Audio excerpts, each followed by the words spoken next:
Le bonjour ou le bonsoir à toutes et à tous les amis, c'est Cryptéo. On se retrouve comme d'habitude pour faire le point sur les news macro, éco, crypto, marché. Tu connais la chanson. On a beaucoup de choses à voir ensemble parce que j'ai pas pu faire certaines vidéos. Le mois de juin effectivement pour moi est un peu compliqué, mais bon, on s'en fout. Donc comme d'habitude on va regarder bien évidemment tout ce qui s'est passé sur les actualités crypto, mais pas que, la macroéconomie, la géopolitique également. Et ensuite, on va passer un peu de temps sur l'analyse marché, donc des cryptos qu'on surveille assez souvent en ce moment. N'hésitez pas, comme d'habitude, à me rappeler un petit peu les cryptos que vous voulez voir quand je fais cette analyse-là en fin de vidéo. N'hésitez pas à lâcher votre petit like, un commentaire, à vous abonner si vous êtes intéressé dans l'écosystème crypto. Vous êtes au bon endroit, si ce n'est au meilleur endroit possible. Jingle, laissons place à la vidéo.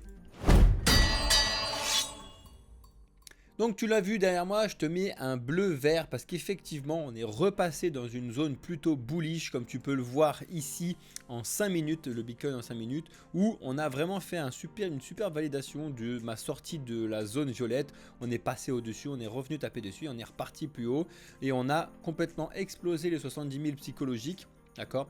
Donc là on va voir, je vais t'expliquer sur le point de marché tout à l'heure, donc reste bien jusqu'à la fin de la vidéo pour connaître un petit peu tout ce qui se passe. On va regarder bien évidemment aussi le crypto bubble et tout ça. En attendant, que se passe-t-il au niveau des news? Acheter du Bitcoin. Le milliardaire Ricardo Salinas Pliego estime que la crypto-monnaie est la meilleure défense contre l'inflation. Alors, ça fait plusieurs fois qu'on fait que de vous le dire, mais il y en a de plus en plus des personnalités qui ne parlaient pas forcément beaucoup de crypto, qui commencent petit à petit à parler de crypto. Alors, il faut aussi remettre les points sur les i, c'est que tu verras en général que tous ces gens qui sont plutôt pas côté crypto de base, qui arrivent, ne parlent pas crypto, mais parlent Bitcoin, d'accord? À chaque fois, ils disent Bitcoin, Bitcoin, Bitcoin, Bitcoin, Bitcoin. Les institutionnels, machin, bidule, chouette, etc. Bitcoin, Bitcoin. On peut pas encore dire que ce soit des maximalistes parce que pour être maximaliste, il faut comprendre la technologie, savoir comment ça fonctionne, etc. Et passer un petit peu de temps, ce qui n'est pas forcément le cas de toutes ces personnalités-là, mais au moins ils ont compris que c'était une réserve de valeur pour l'avenir qui était vraiment très très intéressante. Et voilà, bon, bah, ça fait parler du Bitcoin. Effectivement, le fameux Bitcoin est mort, on ne le voit presque plus maintenant, et heureusement, ça aura pris un paquet d'années, 15 ans pour que ça fasse ce truc-là. Bref, en tout cas, on y va et on va dans le bon sens. Vous savez très bien qu'on va avoir de très très très belles journées, mais il y a quand même des mais et on va regarder ça ensemble juste après. Cette crypto bat tous les records et attire toutes les baleines, faut-il investir? En général, quand tu vois ce type de choses, c'est pas que c'est trop tard, d'accord, mais c'est que on est potentiellement sur un petit point haut avant de retourner un petit peu plus bas et après repartir. Mais effectivement, c'est une crypto qu'on analyse depuis un certain temps, donc c'est Ethena. Et en fait, ce qui étonne beaucoup de gens chez Ethena, lol, grosse vanne, c'est surtout l'USDE qui est en train de casser tous les records justement par rapport à son utilisation et par rapport à comment ça fonctionne de base sur la supply des stablecoins en général. Et en fait, comme tu peux le voir, déjà Ethena en termes de stablecoin a dépassé tout l'écosystème Solana. Et vous comprendrez que, enfin vous le savez sûrement, mais il y a énormément de projets qui se créent sur Solana, mais il y a aussi énormément de stablecoins. Et quand tu vois que Ethena, qui est un petit projet entre guillemets par rapport à Solana, qui arrive et qui a écrasé vraiment tous les stablecoins faits sur Solana, c'est énorme, c'est vraiment énorme. Il ne faut pas aussi négliger tout ce qui se passe sur le Tron, même si vous le savez, on a eu pas mal de points entre guillemets négatifs, bizarres sur le Tron, ça s'est à peu près essoufflé pour l'instant. On vous tiendra au courant comme d'habitude. En attendant, Ethena est vraiment à fond. Faut-il investir dessus? C'est une question que toi, tu dois te poser à toi, pour toi. Mais tu ne dois pas forcément la poser aux autres parce que tu serais un petit peu trop influencé sur certaines choses. À moins que tu aies un conseiller en investissement financier. Ça, c'est encore autre chose parce que du coup, il te connaît. Du moins, il connaît tes risques. Il connaît ton patrimoine, ta capacité à investir, etc. Et c'est complètement différent. Bref. Et d'un autre côté, on a une autre crypto qui est, elle, beaucoup plus connue qu'Ethena, qui se viande la tronche depuis des mois. Et je vous l'avais déjà dit, je vous ai même fait plusieurs fois l'analyse de cette crypto, mais je l'avais mis de côté justement parce que pour l'instant, c'est pas forcément très intéressant. Effectivement, c'est Arbitrum. Alors, En général, les layers 2 sont pas en pleine forme, hein, Optimism, Arbitrum, etc. Mais Arbitrum a vraiment pris un peu plus cher que les autres, entre guillemets, parce que il y en a qui ont pris plus cher que lui, mais c'est juste par rapport à sa notoriété et puis par rapport au projet, à la taille du projet et par rapport au bruit que ça avait fait au début quand il est sorti Arbitrum. Tout le monde était là, c'est génial, c'est génial. Je vous l'avais déjà dit, le méga problème que j'ai avec Arbitrum et Optimism, c'est la gestion de la supply. Et comme par hasard, c'est exactement ce que j'ai donné en explication il y a de cela des mois dans le cours premium avec tous les premiums. Si je vous avais expliqué, voilà, attention, effectivement la supply d'Arbitrum elle est éclatée au sol.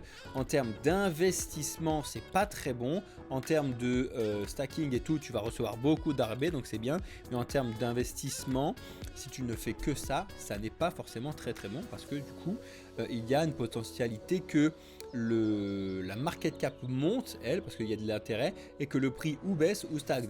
C'est exactement ce qui s'est passé, donc félicitations à tous les premiums qui sont premium chez Blockchain Capital. N'hésitez pas à nous rejoindre, en tout cas si vous intéresse, si vous avez envie d'avoir ce type d'informations un peu en mode en mode privé ensemble, on pourra discuter de tout ça. On a Samson Mao qui a complètement littéralement chié sur l'ETF Ethereum, qui a expliqué que bon bah lui on le connaît, enfin si vous le connaissez c'est un maximaliste Bitcoin, voilà, depuis très longtemps. Bref, on s'en fout. Il explique que toutes les autres cryptos sont des shitcoins, hein, donc Ethereum compris, et voilà, il s'explique que shitcoin a un style shitcoin, donc les shitcoins sont toujours des shitcoins. Les shitcoins n'aident absolument pas Bitcoin. Ça, c'est une théorie qui est quand même intéressante. Il y a plusieurs études là-dessus qui montrent qu'on a besoin des shitcoins, on a besoin même des memcoins sur certains points pour pouvoir avoir une vraie adoption. Bref, c'est une idée que je te pose là. Tu me donnes ton avis en commentaire si tu veux. En tout cas, il t'explique que c'est pas parce qu'on a Ether qui vient d'être lui aussi validé en tant que Ethereum, en tant que ETF spot qu'on doit changer notre modèle, etc., etc.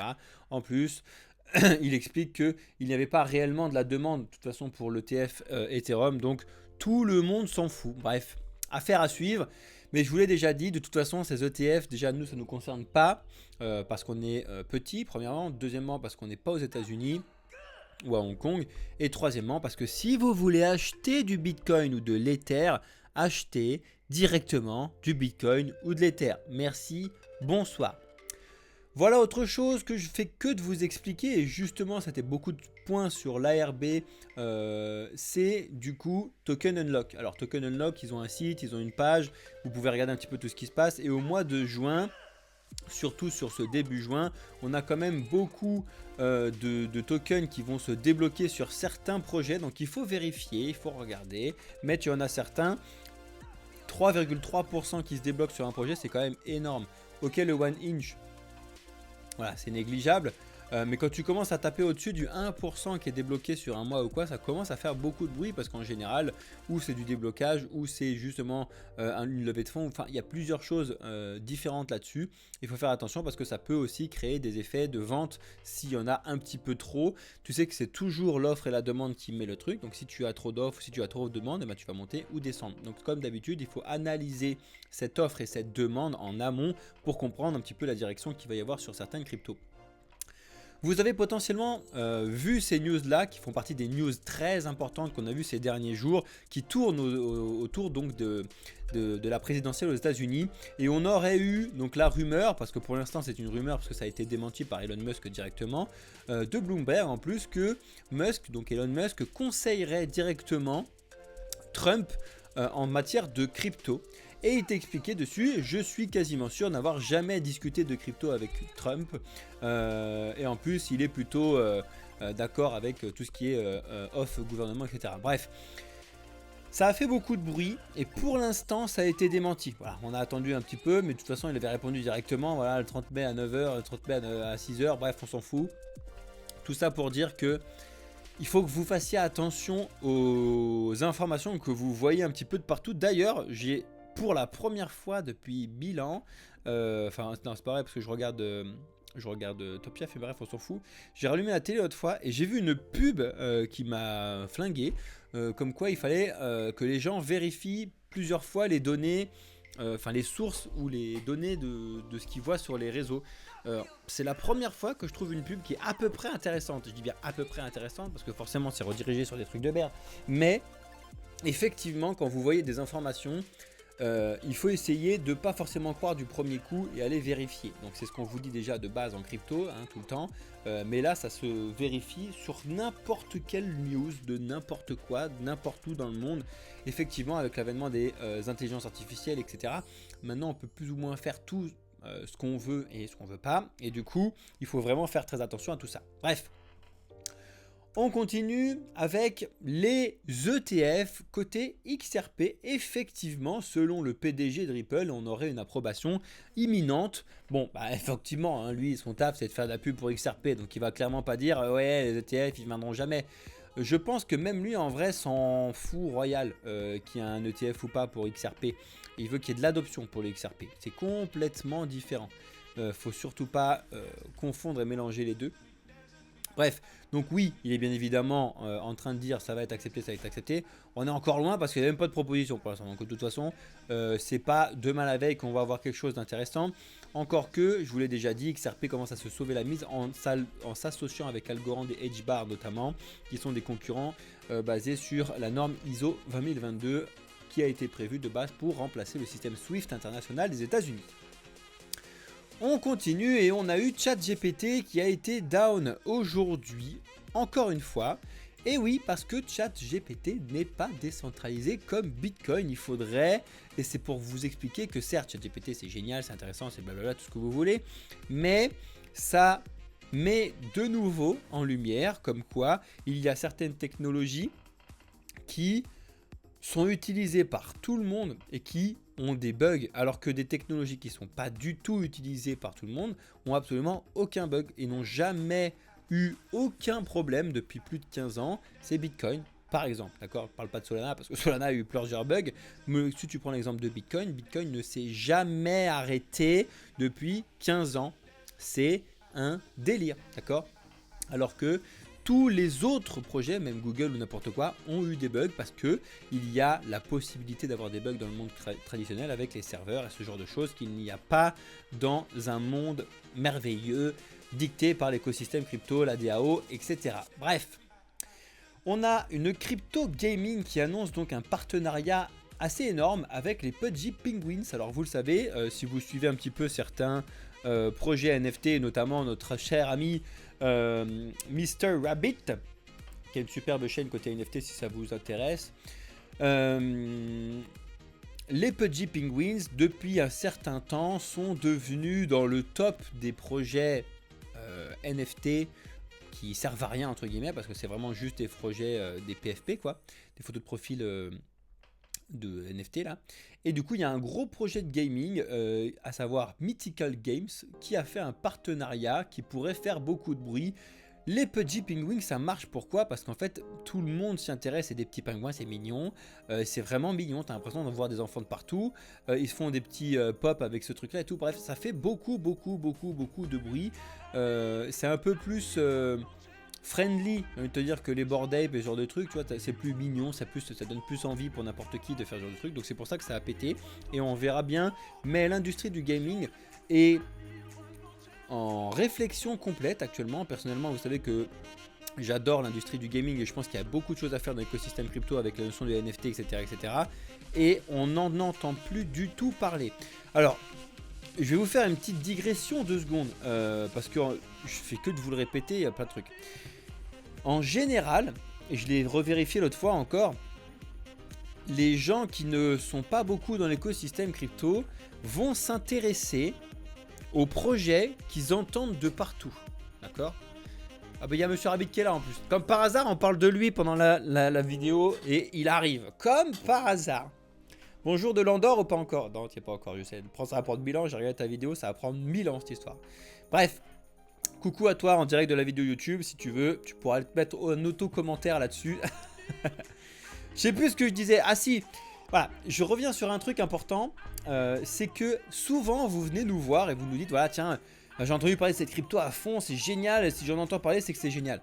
Malheureusement, c'est souvent l'inverse. C'est-à-dire que souvent, quand vous l'entendez, quand les gens qui ne sont pas dans l'écosystème crypto entendent parler d'un truc, c'est en général au pire moment possible, d'accord. Il y en a 1 milliard des exemples comme ça. Après, ça veut pas dire qu'à l'avenir ça va remonter, mais ça veut dire qu'à ce moment-là, en général, il y a un peu de prise de bénéfice. Alors que, et je prends l'exemple du gaming là-dessus, on n'entend quasiment plus parler des projets de gaming et ce genre de trucs, etc. Bon, chez Monsieur Rabbit, il y en a une chier des trucs, mais on n'entend pas dans le gros mainstream et tout. Et c'est plutôt vers là que vous devez vous tourner. Vous devez, en tant qu'investisseur passif long terme, tournez-vous vers les thèmes que vous savez qui sont intéressants, mais dont on ne parle pas beaucoup. Actuellement, on ne parle pas beaucoup de la dépine, on ne parle pas beaucoup des oracles, on ne parle pas beaucoup du gaming. Et du coup, c'est des choses auxquelles on a besoin. On sait que ça va exploser. Lesquelles, personne ne le sait. Mais quand vous arrivez, vous me dites c'est quoi le note alors qu'il a complètement pété, je vous dis bah le note, tu le prends, tu le mets de côté, tu verras ça plus tard. C'est quoi le PEP quand il a complètement explosé, tu le prends, tu le mets de côté, etc. etc., etc. Donc pour l'instant, tous ces trucs-là, essayez plutôt de regarder les thèmes qui vous intéressent, les thèmes que vous pensez être intéressants à l'avenir. Et vous allez regarder les thèmes qui sont un petit peu entre guillemets sous-évalués. Là, par exemple, l'intelligence artificielle, c'est carrément surévalué. Hein, on va pas se le cacher là-dessus. Bref. Aïe, aïe, aïe, aïe, aïe. C'était un petit aparté. C'est comme ça, au moins, vous avez compris un petit peu l'idée. On retourne côté Binance parce que j'ai 2 informations, ou 3, je sais plus. Je crois 2 informations côté de Binance. C'est un petit peu le bazar. 3. On a donc CZ qui est désormais emprisonné aux États-Unis, en Californie, donc il va effectivement donc purger ses 4 mois de prison ferme aux États-Unis, à Lompoc. Donc voilà, c'est officiel. Ça a un petit peu surpris tout le monde parce qu'il y avait plusieurs rumeurs de partout comme quoi potentiellement il allait pouvoir trouver des solutions à passer à côté, etc. Et ben non, donc il y est, il va taper ses 4 mois. Il l'avait dit, je vais taper mes 4 mois, puis après je vais travailler beaucoup sur l'éducation. Je lui ai déjà dit, il va venir travailler chez Capital. Bref, donc voilà, comme ça on sait qu'il a commencé ses 4 mois. Donc on verra see you dans 4 mois. Très cher CZ. C'est juste après l'économiste de Peter Schiff que je reparle de Binance, mais alors, il y a 2 trucs avant, mais on a Peter Schiff qui nous explique qu'il faut faire attention au dollar actuellement, qu'il faut faire attention si vous détenez des dollars. Bref, ça fait très longtemps que je vous explique que la finance traditionnelle va pas bien du tout, d'accord ? L'économie, la macroéconomie ne sont clairement pas sur des signaux qui sont bullish comme les bitcoins actuellement. La géopolitique n'est clairement pas sur des signaux qui sont bullish. Même Monsieur Rabic donc, qui est là, qui explique que voilà, il essaye de bouger parce que la France c'est une catastrophe en termes de sécurité. Je suis le premier à partager donc, son avis là-dessus. C'est une catastrophe sur plein de points, c'est une réelle catastrophe. Et que du coup, il va forcément y avoir une catastrophe qui va arriver. J'étais encore en train de discuter ce week-end dans les associations avec lesquelles je travaille, ce genre de trucs, où il y a de moins en moins de gens qui commencent à acheter des trucs. Et ça, c'est un vrai problème. C'est-à-dire qu'on parle beaucoup des problèmes de l'inflation, de la montée des prix. On ne parle pas forcément beaucoup des problèmes de la déflation aussi et de la baisse des prix ou ce genre de trucs, ou du fait que les gens n'achètent plus de rien. Les gens n'ont plus de thunes actuellement. À la fin du mois, ils n'ont plus de thunes. Ils n'ont plus de thunes pour les loisirs. Le cinéma, ça réduit. Les restaurants, ça réduit. Tout est une catastrophe. Donc il y a forcément un endroit, vu que toi, tu bosses où, dans un cinéma ou dans un restaurant, ou peu importe, tu bosses forcément quelque part, ou qui a nécessité que quelqu'un d'autre paye pour ton service.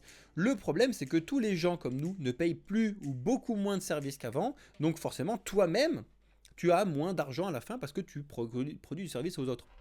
Donc c'est un gros bazar actuellement, je vous l'ai déjà dit 1 milliard de fois, et ça tourne beaucoup aux alentours des États-Unis, mais en France aussi, on a une gestion de la dette qui est catastrophique. Mais vraiment, n'importe quel économiste qui va se pencher un petit peu sur l'économie de la France, c'est une catastrophe. D'ailleurs, nos notes font que de baisser, du AAA au AA au AA-. C'est une catastrophe. Vous vous rendez pas forcément compte, mais normalement, la France, c'est quand même une puissance mondiale, machin truc et tout, qui voit sa note financière baisser, c'est grave. Et les gens s'en foutent. Là, tout va bien. Non, ça va pas bien.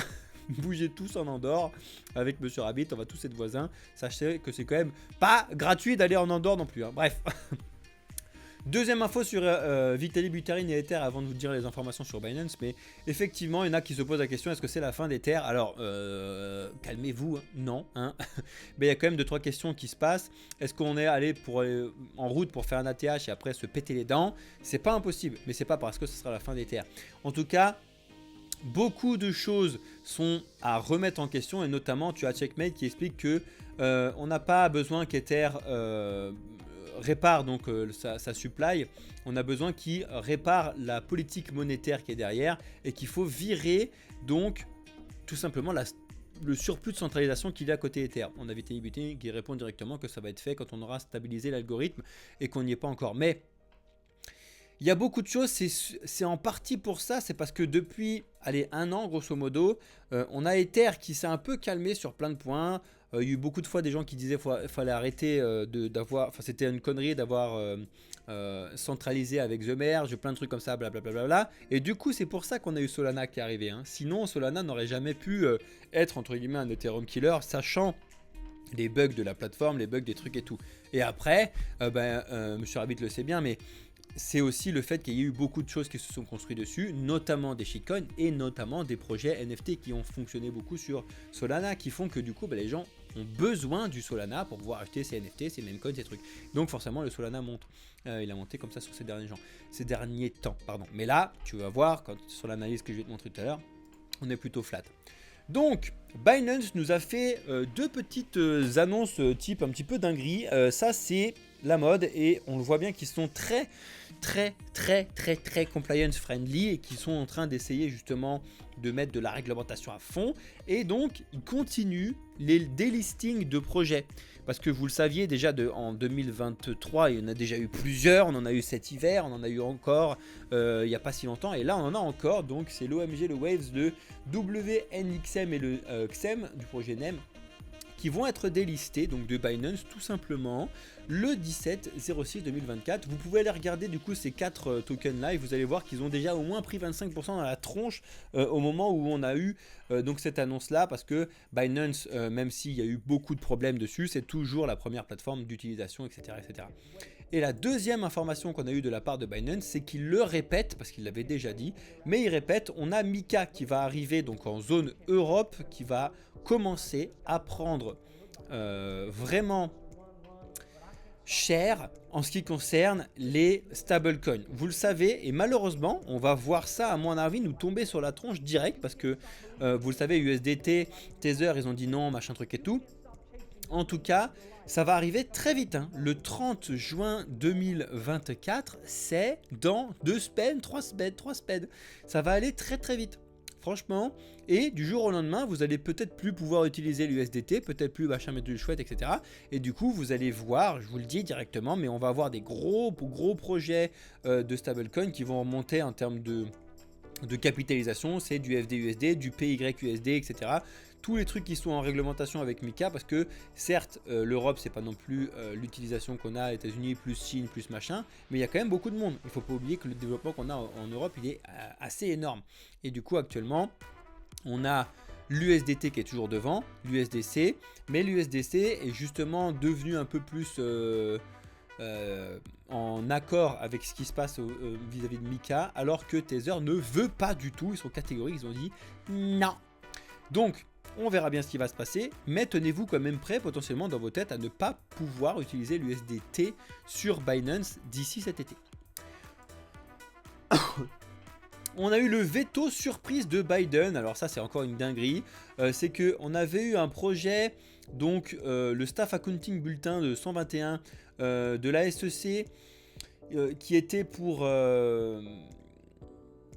remettre trop de régulation sur l'écosystème crypto. On avait eu la chambre des membres du Congrès qui avait mis justement une loi pour contrer ce truc là, et le veto il a été mis sur cette loi là. Donc en fait c'était que des revirements de situation. Donc en gros on a une loi qui nous dit voilà, les cryptos, je vous le fais très simple, hein, les cryptos c'est de la merde. T'as une loi qui dit bah non, il faut arrêter les conneries, les cryptos c'est pas si pourri que ça, et t'as Biden qui a fait bah si, les cryptos c'est de la merde. En gros hein, je vous alors là vraiment c'est un résumé du plus simple, mais allez regarder ces trucs là. Et c'est assez fou sur tout ce qui se passe aux États-Unis en ce moment.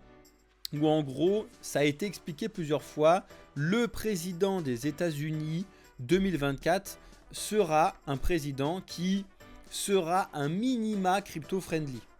Et il en est limite obligé selon beaucoup d'analystes parce qu'on a justement eu les États-Unis qui ont dit oui au Bitcoin et à Ether via les ETF. Donc c'est pour ça que normalement, ce qui est logique, hein, tu ne peux pas avoir un pays qui n'est pas en accord avec ce qui a été mis en place dans ce pays, tu vois, un truc qui va pas du tout. Donc c'est pour ça que ou Joe Biden il va un petit peu devoir mettre de l'eau dans son vin et se calmer un petit peu sur l'écosystème crypto, ou il va se prendre un mur et il va se faire dépasser par Trump ou potentiellement Kennedy Jr, même si on n'y est pas encore.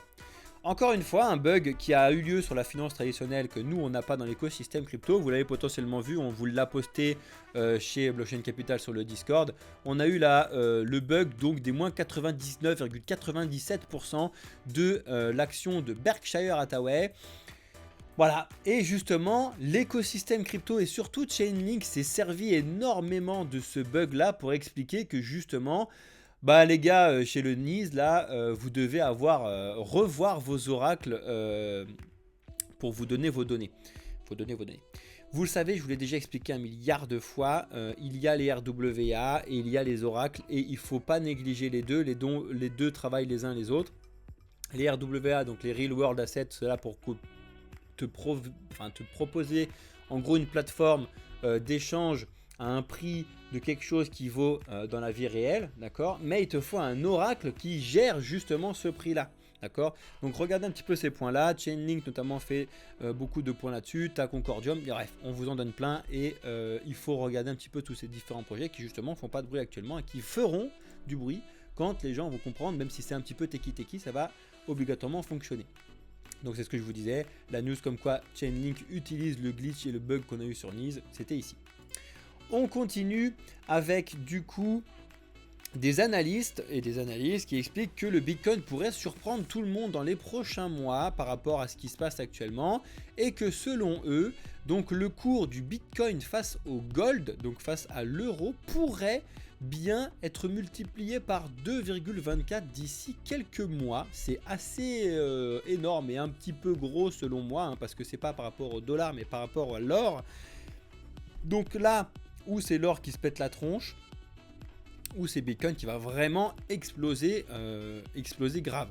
Donc on verra bien ce qui va se passer. En tout cas, il y a des analyses, il en faut pour tout le monde, hein. Il y a des analyses qui disent que ça va se péter les dents, d'autres qui disent que tout va fonctionner. Il en faut pour tous les goûts.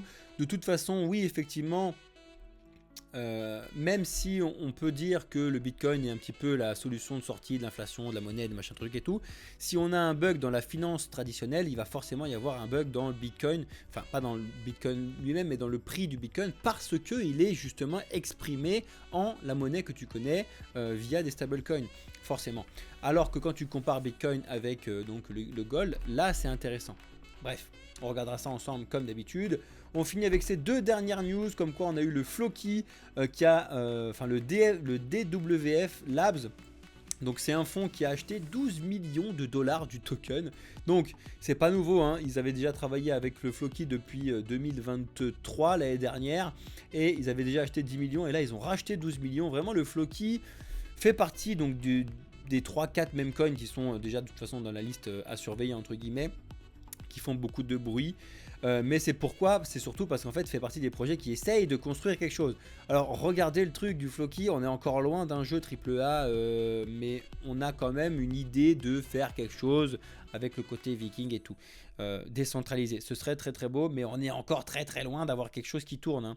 Vraiment très très très loin d'avoir quelque chose de très très beau. N'oubliez pas que les bons projets mettent des années avant d'arriver. Regardez GTA qui va sortir, c'est plus de 10 ans, 15 ans plus tard, entre le 5 et le 6, et encore ils utilisent beaucoup de choses qu'ils avaient mis en place dans le 5. Donc quand tu veux faire un jeu AAA partant de 0,0000, c'est tendu. Donc on n'y est pas encore, mais on va y arriver. Et la dernière news, effectivement, on a un petit peu des échos de 2020 actuellement, au moment où justement c'était le début, voire un petit peu avant le bull run donc de 2020-2021, où on avait déjà des grosses baleines qui commençaient à accumuler fortement des cryptos, et tu peux le voir directement avec ce graphique là. C'est en gros une comparaison donc des nouvelles baleines, donc des nouveaux très gros investisseurs qui étaient rentrés fortement plus ou moins à cette époque-là en 2020 et qui sont de nouveau très fortement en train de rentrer maintenant. Donc ces baleines-là, c'est forcément les institutionnels et ils le font via les ETF. Et il y en a beaucoup qui t'expliquent que du coup, ce serait potentiellement maintenant le début du bull run, que ce serait là. Il y a encore beaucoup de choses à voir, c'est pas si facile que ça, vous vous doutez bien. Il y a plus que juste les baleines qui influent sur tout ce bazar, mais ça bouge et c'est quand même des indicateurs qu'il ne faut pas négliger, les amis. En ce qui concerne du coup les ETF, on n'a que des entrées pour l'instant, donc effectivement Bitcoin remonte, hésite un petit peu, donc c'est que des beaux chiffres et des belles entrées sur les ETF, donc à la rigueur ça c'est pas mal. On a un retour fort limite dans la cupidité extrême sur l'indice de peur et de culpabilité. Niveau donc des cryptos, c'est du vert partout, surtout là à l'année, au mois, à la semaine et au jour. On est vraiment remonté dans du rouge, dans du vert, mais tu vas voir que c'est pas si facile que ça pour toutes les cryptos. C'est là où il va falloir bien comprendre certains points, mais je te prends la LADA par exemple ou quoi ou qu'est-ce.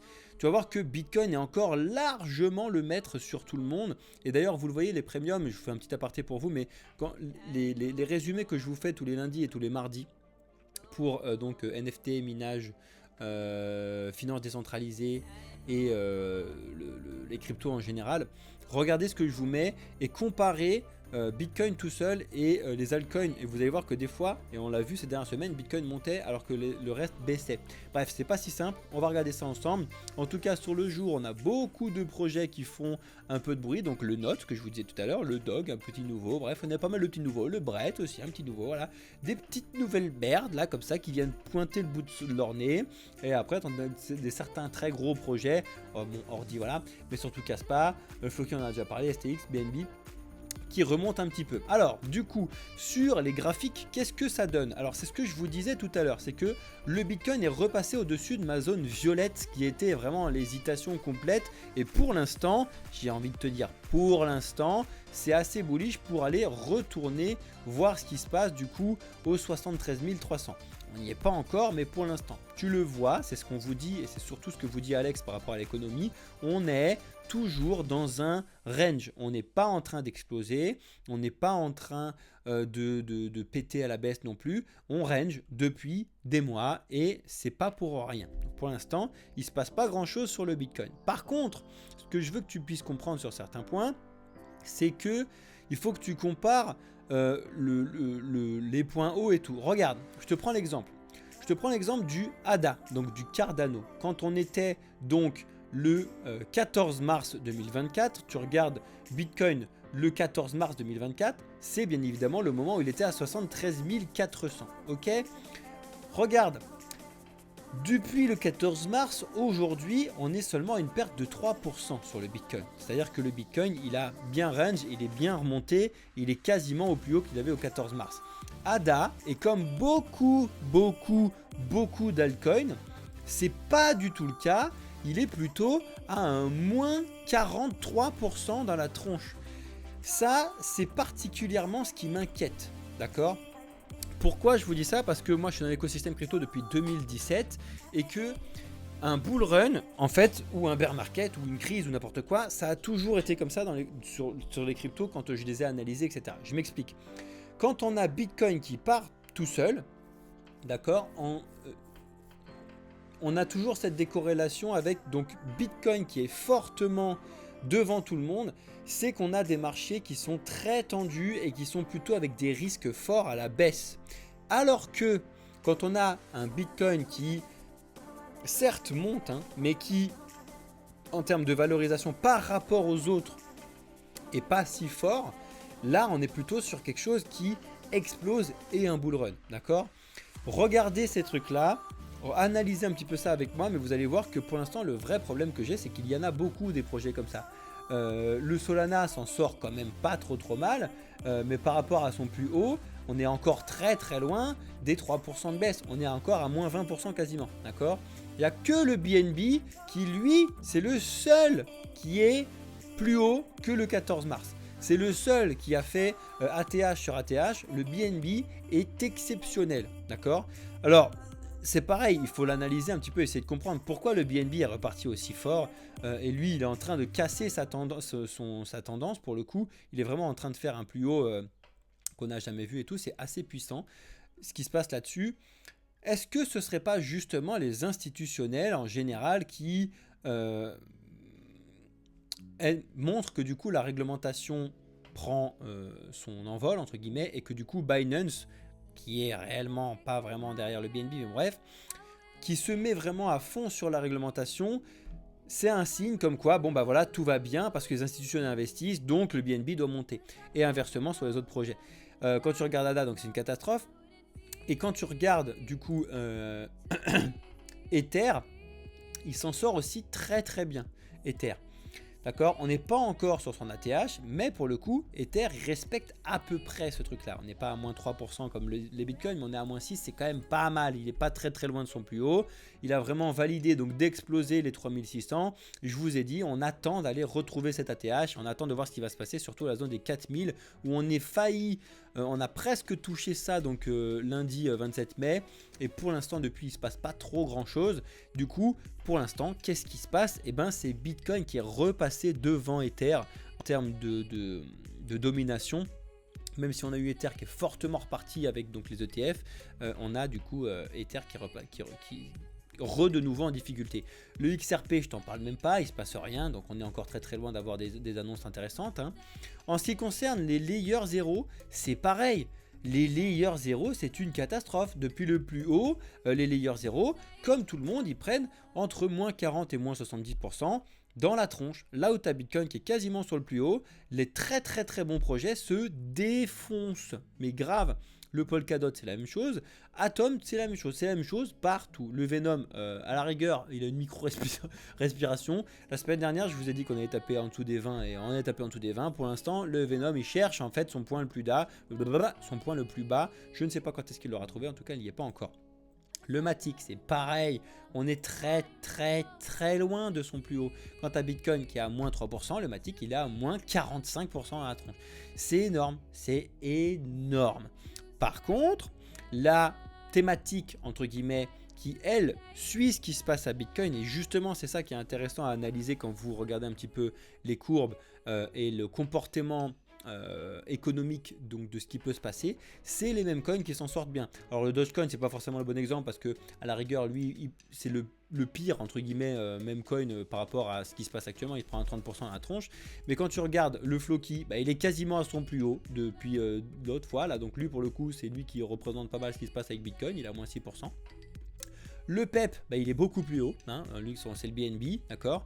Le WIF, il est en train de remonter, mais il est quand même pas très très loin de son plus haut. Voilà, Alex vous l'a déjà dit, la plus grosse performance qu'on a eu des thèmes et des thématiques, donc c'est les mêmes coins en général sur le Q1 2024 avec plus de 1000%, c'est énormissime. Mais il faut vraiment pas négliger, c'est-à-dire que on a un décalage qu'on n'a jamais vu. D'habitude on a Bitcoin, altcoin, memecoin. Et là on a Bitcoin, memecoin, des altcoins, il ne se passe rien du tout. Rien que dalle, il n'y a même pas de truc qui va remonter après. Donc on verra bien ce qui va se passer, mais ça ne sent pas forcément très très bon en termes d'utilisation. Là, vous devez le comprendre, c'est que c'est quasiment que de la spéculation. Pourquoi ça monte? Parce que c'est que les trucs spéculatifs qui montent. C'est-à-dire que Bitcoin, qui est une valeur refuge, sert entre guillemets de spéculation, donc il monte. Les mêmes coins qui sont que de la spéculation montent. Et les projets qui sont utiles, qui servent à quelque chose, qui peuvent apporter vraiment des bénéfices dans la société, il ne se passe rien, voire ils ont baissé. Ça vous prouve que actuellement, les gens ne sont pas là pour la technologie et l'utilisation, mais ils sont vraiment là pour de la spéculation. Alors qu'on on va retrouver un moment où il va y avoir de la technologie en plus qui va arriver. Pour l'instant, ça n'est pas le cas. Le Link s'en sort pas trop mal. Il est en train de valider un rebond sur les 17,57 et repartir au-dessus. Je suis assez déçu qu'il ne soit pas eu la force de pouvoir passer au-dessus des 20, mais à mon avis, ça va le faire. Le Jupiter suit comme d'habitude ce qui se passe sur le Solana, pas grand-chose. On a eu des nouveautés sur l'annonce donc du fait de l'Agix et de l'Ocean, affaire à suivre. Là c'est pareil, on n'est pas sur le plus haut, mais on est quand même très très haut. Donc on est à moins 40% certes, mais on est quand même très très haut par rapport à ce que ça apporte. C'est-à-dire que les projets d'intelligence artificielle sont beaucoup trop hauts actuellement par rapport à réellement ce qu'ils ont développé. On est trop haut. Et c'est vraiment pas une blague. Donc il y a ou une respiration ou au mieux de stagner le temps qu'ils fassent le développement de ce qu'il faut. En tout cas, on l'a déjà dit 1 milliard de fois, il y a trop de projets d'intelligence artificielle par rapport à la puissance technologique qu'il y a de développer de Nvidia et des autres. D'accord ? Donc on attend un petit peu Fate Agix et Ocean, ça arrive. Ethena, je vous l'ai dit tout à l'heure, c'est un projet qui attire les investisseurs. Donc certes, en termes de market cap, ça monte pas mal. En termes de prix, c'est pas non plus la folie, si ce n'est qu'on a eu une grosse respiration. En plus, ça c'est Etherfi, pardon, Ethena ici. Ethena, donc c'est la même chose, enfin, sur l'idée. Et Etherfi qui suit ce qui se passe avec Ethena par rapport au restacking. Voilà les amis, désolé d'avance, la vidéo est un petit peu longue, encore que une petite 40aine de minutes, franchement ça va. Je sais que vous aimez beaucoup les vidéos longues sur YouTube, ça vous fait plaisir en termes d'informations et de news. Il faut engranger tout ce qui se passe, il faut un petit peu comprendre tous ces trucs-là, c'est très très important. En tout cas, merci à toutes et à tous d'avoir lâché votre like, votre commentaire, d'avoir regardé la vidéo en entier. Bienvenue à tous les nouveaux, bienvenue dans le futur. Je vais rester donc avec la team sur Twitch et sur TikTok pour répondre à leurs questions. En attendant, tous ceux qui sont sur YouTube, je vous souhaite à toutes et à tous une excellente journée, soirée ou nuit. C'était Cryptéo pour la société Blockchain Capital. Ciao les amis.